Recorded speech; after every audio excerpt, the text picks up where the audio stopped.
আসসালামু আলাইকুম।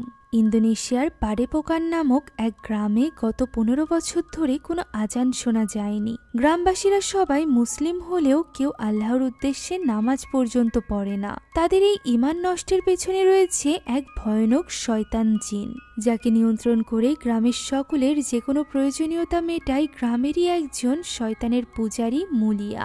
এরই মাঝে আকস্মিক এক রাতে মুলিয়া খুন হয়। ফলে এখন মালিকহীন এই জিনের প্রকোপ পড়তে শুরু করে গ্রামবাসীর উপর, যার মধ্যে ফেঁসে যায় মাদ্রাসার ৩ ঈমানদার ছাত্রছাত্রী।